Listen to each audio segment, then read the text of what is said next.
Assalamualaikum adik-adik kelas 3. Pada video kali ini kita akan belajar tema 7, subtema 1, pembelajaran 5. Tidak jauh dari tempat tinggal Udin terdapat sebuah peternakan sapi perah. Pemiliknya mengizinkan Udin dan teman-teman untuk berkunjung. Tentu saja Udin dan teman-teman merasa senang. Di peternakan Udin melihat banyak sapi perah.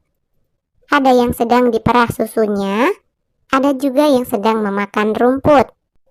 Udin diberi teks bacaan tentang susu sapi dan cara pengolahannya. Udin dan teman-teman membacanya bersama-sama. Banyak sekali hasil pengolahan susu sapi. Mari membaca teks berikut. Pengolahan susu sapi. Susu merupakan hasil utama dari sapi perah. Susu sapi segar memiliki daya tahan sekitar 5 jam saja. Susu perlu diolah dengan baik supaya gizi dalam susu dapat dinikmati kapan saja.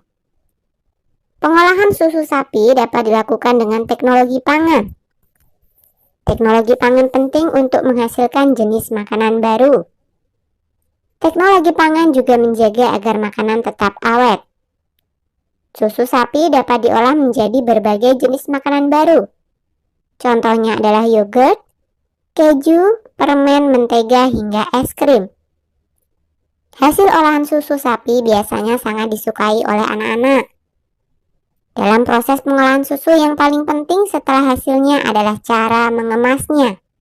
Pengemasan produk dapat menentukan daya tahan makanan tersebut. Daya tahan susu yang dikemas dengan plastik biasa akan berbeda dari susu yang dikemas dengan kardus kedap udara. Apakah manfaat dari teknologi pangan dalam pengolahan susu sapi? Buatlah kelompok yang terdiri atas 4 orang. Tuliskan pendapat setiap anggota kelompok. Nah, pendapat yang pertama, gizi dalam susu dapat dinikmati kapan saja. Kemudian pendapat yang kedua, menjaga makanan berbahan susu menjadi lebih awet. Pendapat yang ketiga, mengolah susu menjadi produk baru seperti yogurt, keju, mentega, dan es krim. 4. Makanan berbahan susu lebih menarik bagi anak-anak. Berdasarkan hasil diskusi, manfaat dari teknologi pangan dalam pengolahan susu sapi adalah gizi dalam susu dapat dinikmati kapan saja, menjaga makanan berbahan susu menjadi lebih awet, mengolah susu menjadi produk baru seperti yogurt, keju, mentega, dan es krim, dan makanan berbahan susu lebih menarik bagi anak-anak. Amati kata-kata yang digarisbawahi pada teks pengolahan susu sapi. Carilah arti kata tersebut menggunakan kamus. Kamu bisa minta bantuan kepada orang tua atau gurumu. Daya tahan artinya kemampuan bertahan terhadap segala pengaruh dari luar yang dapat merugikan, seperti penyakit, serangan musuh, godaan, dan sebagainya. Teknologi artinya adalah metode ilmiah untuk mencapai tujuan praktis atau ilmu pengetahuan terapan.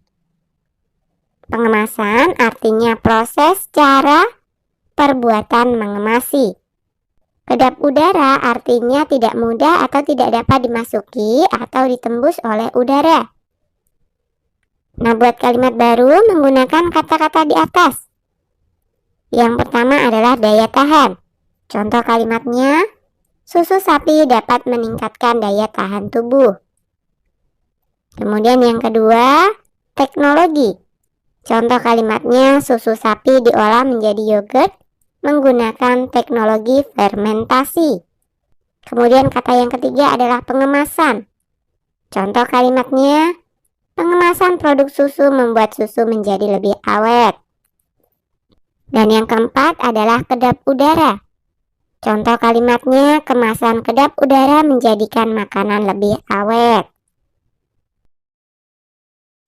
Simaklah cerita gurumu tentang keberagaman dalam kehidupan sehari-hari. Hari semakin siang. Dayu mengajak Udin dan teman-teman untuk beristirahat sejenak. Di halaman depan peternakan terdapat toko yang menjual berbagai hasil olahan susu. Penny mengajak teman-temannya minum susu. Lani dan Udin menolak ajakan Benny. Maaf Benny, aku tidak bisa minum susu. Aku alergi terhadap susu sapi. Aku sudah membawa air minum dari rumah, ujar Lani. Kalau aku lebih memilih minum yogurt, Benny, kata Udin. Setiap orang memiliki pilihan yang berbeda. Benny menghargai pilihan teman-temannya. Benny tidak marah walaupun ajakannya ditolak. Dapatkah kamu jelaskan pentingnya memahami keberagaman dalam kehidupan sehari-hari? Memahami keberagaman dalam kehidupan sehari-hari adalah satu hal yang penting, karena bisa menjaga persatuan dan kesatuan. Setiap individu memiliki kebiasaan dan kesukaan yang berbeda-beda. Sifat dan ciri setiap individu juga amat beragam. Beragam artinya bermacam-macam. Dengan memahami keberagaman atau macam-macam sifat dan ciri-ciri setiap individu, sifat tenggang rasa dalam diri kita akan terasa. Tenggang rasa artinya kita dapat menghargai perasaan orang lain. Nah, buatlah kelompok yang terdiri atas 5 orang. Diskusikan sebuah cerita tentang teman satu kelompok yang memiliki sifat bermacam-macam. Bagaimana sikap yang harus kita ambil dalam menghadapi perbedaan? Tuliskan hasil diskusimu. Nah, sikap yang harus kita ambil yang pertama adalah menghargai dan menghormati segala perbedaan yang ada di dalam masyarakat. Yang kedua, ikut menjaga dan memelihara keharmonisan di atas segala perbedaan yang ada di dalam masyarakat. Kemudian yang ketiga, tidak memaksakan pendirian yang kita anut kepada orang lain dalam kehidupan bermasyarakat. Yang keempat, menyelesaikan permasalahan atau pengambilan keputusan dengan musyawarah, sehingga perbedaan yang ada bisa terjembatani dengan baik. Sikap yang berikutnya adalah mengutamakan sikap toleran dan tenggang rasa, serta mengutamakan kepentingan bersama di atas segala perbedaan yang ada. Perankan cerita yang telah kamu buat bersama teman-teman sekelompokmu. Nah, sekarang mari kita belajar volume benda. Setelah bermain peran, Benny merasa haus. Dia ingin membeli susu. Benny melihat susu disimpan dalam berbagai kemasan. Kemasan A diisi dengan susu yang terdapat dalam kemasan B. Volume kemasan A adalah sama dengan 2 kemasan B. Kemudian kemasan A diisi dengan air yang terdapat dalam kemasan C. Volume kemasan A sama dengan 4 kemasan C. Maka volume kemasan A, B, dan C berbeda. Kemasan susu merupakan satuan volume tidak baku. Nah, buatlah kelompok bersama teman-temanmu. Lakukan percobaan mengukur volume. Ikuti langkah berikut. 1. Kumpulkan botol minum dari setiap anggota kelompok. 2. Siapkan alat ukur berupa gelas plastik berukuran sama.